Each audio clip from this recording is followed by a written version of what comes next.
Bismillahirrahmanirrahim. Assalamualaikum warahmatullahi wabarakatuh. Bihamdillahi wassalatu wassalamu ala rasulillah wa ala alihi wa sahbihi wa mawalah wa la hawla wa la quwata illa billahi wa ba'du.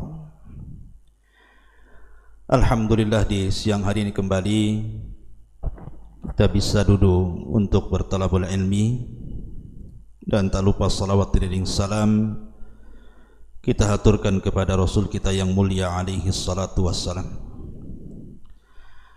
Ma'asyiral muslimin yang dimuliakan Allah subhanahu wa ta'ala, pembahasan di siang hari ini kita akan membahas seorang nabi yang dikubur oleh syaitan, oleh iblis dalam kondisi hidup-hidup sampai dia mati. Bagaimana kisah Nabi ini? Diutus kepada siapa Nabi ini? Lalu kaum mana yang tega mengikuti perintah iblis untuk mengubur nabinya? Dan bagaimana akhir kehidupan orang-orang yang sudah lancang terhadap nabinya? Ma'asyiral muslimin yang dimuliakan Allah subhanahu wa ta'ala, di dalam Al-Quranul Karim Allah subhanahu wa ta'ala berfirman, tepatnya dalam surah Qaf.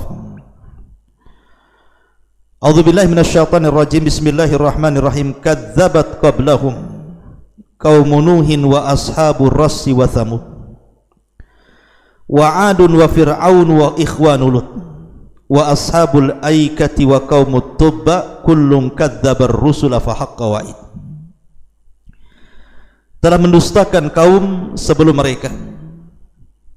Pertama kaum Nuh, kemudian Ashabur Ras, kemudian kaum Thamud, kemudian Ad, Fir'aun, dan juga kaumnya Lut, serta Ashabul Aika dan kaum Tubba. Semua para pendusta utusan. Pada zaman dahulu, tentu jauh daripada zaman kita,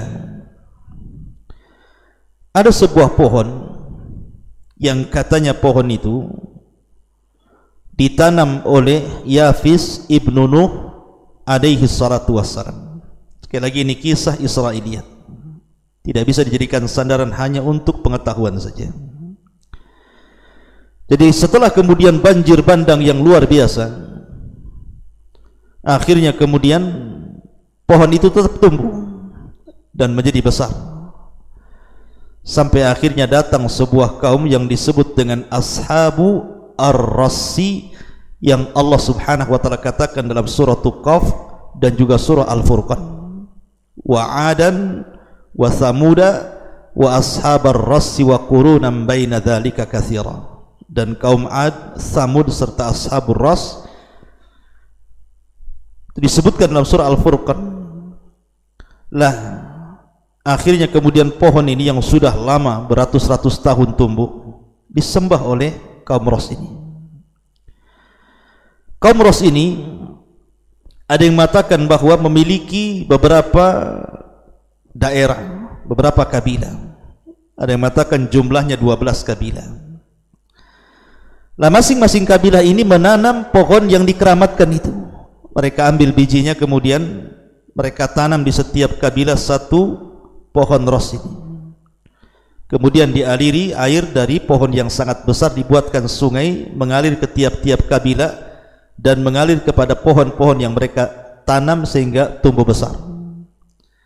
Dan mereka keramatkan semuanya. Bahkan tidak boleh ada yang memetik, mengambil buah, bahkan meminum aliran airnya. Kalau tidak, maka mereka akan dibunuh, karena mereka sudah lancang kepada berhala mereka.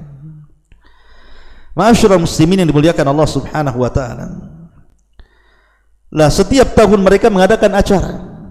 Mereka memuliakan pohon itu selama 12 hari.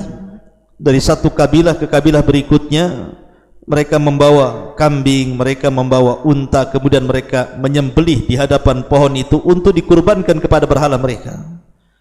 Kemudian mereka bakar sehingga ketika asapnya membumbung ke langit, maka mereka pun sujud kepada pohon itu, kemudian tadarru, meminta sesuatu yang mereka kehendaki.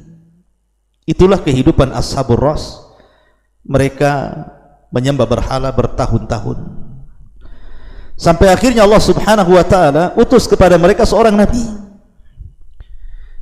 nabi dari nabi-nabi Bani Israel, keturunan Yahuda ibn Ya'qub ibn Ishaq ibn Ibrahim alaihi salatu wassalam. Diutus kepada mereka bangsa Ras ini untuk berdakwah, mengembalikan manusia ke dalam tauhid sebagaimana layaknya para nabi dan rasul. Allah Subhanahu wa ta'ala berfirman, walaqad ba'athna fi kulli ummatir rasulan an i'budullaha wajtanibut taghut. Dan tidaklah kami utus pada tiap-tiap umat ini seorang rasul kecuali tugas mereka menyeru manusia sembahlah Allah, jauhi sesembahan selain daripada Allah alias taghut. Artinya nabi ini dalam tempo yang cukup lama mengajak manusia untuk mentauhidkan Allah Subhanahu wa ta'ala. Akan tetapi kekufuran orang-orang ini menjadi-jadi, mereka menolak dakwah Nabi ini. Padahal disebutkan dalam literatur sejarah bahwa negeri Ras ini negeri yang sangat aman, negeri yang melimpah ruah kenikmatan. Airnya paling jernih, paling bersih, paling banyak, kemudian tumbuh-tumbuhannya subur, sehingga mereka mendapatkan rezeki dari mana saja, artinya melimpah ruah. Tapi mereka tidak menjadikan nikmat itu dibalas dengan syukur, tapi dibalas nikmat dengan kekufuran. Mereka tolak nabinya. Ma'asyiral muslimin yang dimuliakan Allah Azza wa Jalla, sampai pada waktunya ketika seorang nabi dari turunan Yahuda ibn Ya'qub ini mengajak manusia untuk mentauhidkan Allah, menjelaskan tentang hakikat rububiyah Allah Subhanahu wa ta'ala, bahwa pohon itu tidak mendatangkan manfaat dan tidak mencegah madarat. Kalau meminta, mintalah kepada Allah. Kalau minta pertolongan, mintalah pertolongan kepada Allah. Terus mendakwahkan dakwah tauhid. Akhirnya membuat jengkellah orang-orang Ashabur Ras ini. Ma'asyiral muslimin yang dimuliakan Allah Azza wa Jalla.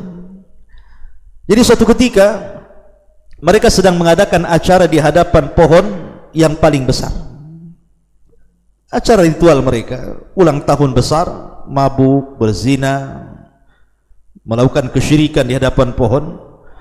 Maka iblis masuk ke dalam pohon itu, kemudian menggerak-gerakkan pohon itu, kemudian mengeluarkan suara yang menakutkan dan mengatakan, laqad raditu an a'malikum, aku sudah redha dengan amalan kalian.